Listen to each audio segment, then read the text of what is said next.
بعزيمة أبناء الشعب السعودي وهمتهم الشامخة كجبل طويق، أستأذن سموكم الإقلاع بأول طائرة تم تجميعها محليا لتبدأ طلائع تحقيق رؤية مملكتنا الحبيبة 2030. بسم الله وعلى بركة الله حلق فوق أغلى أرض. توكلنا على الله انطلقنا وطموحنا عنان السماء.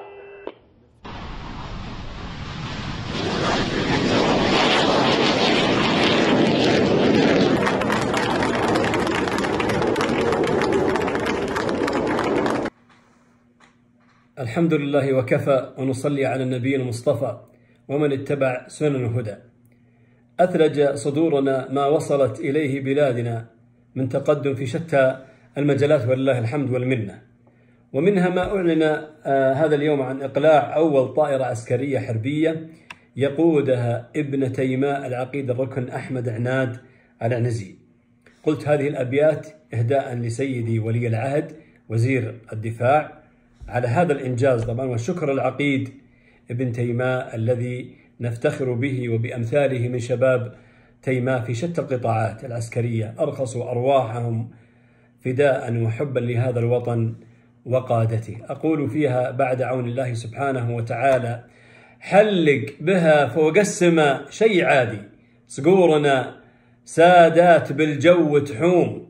أعطى الأمر يا سيدي خير بادي، وخذ الأوامر للعدو سدد سهوم، يا سيدي أمرك ينفذ وكادي، بعزم الرجال اللي لها القول زي زوم، نحمي شعار نردده في البوادي، توحيدنا وسنة رسول ومعصوم، يوم البيارق رفرفت كل حادي، أجدادنا بالسيف والأمر محسوم، وحد قبايلها جمعها وسادي، ساد العرب شيخ على العز ملزوم، وكمل مسيرتها ملوك تنادي، حنا لها وقت الملاقى وصيروم، وابو فهد راع الحزم وزنادي، مشعل فتايلها على الفرس والروم، يا سيدي رؤية تقوده هدادي، شفت الصقور الخضر بسبوقها تروم، شامت عن القيعان عز الطرادي، مسكانها فوق السحايب لها سلوم، قاده عقيد ركن محتسي للمعادي، شبل النشامة والضوي ولد سحوم، أقلع بها وزمجرت كالرعادي، من نسل وايل تركب الصعب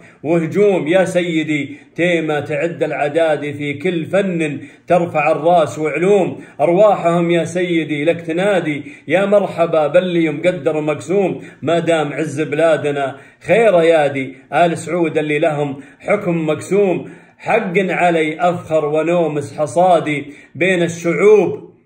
الشعوب وبين جيران وخصوم، واختامها صلاة ربي زيادي على نبي ينشر الدين مفهوم. سلامتكم. الدكتور عبد العزيز بن سليم الحماد، عضو هيئة تدريس بجامعة فهد بن سلطان، يوم الاثنين الموافق 25/7/1440.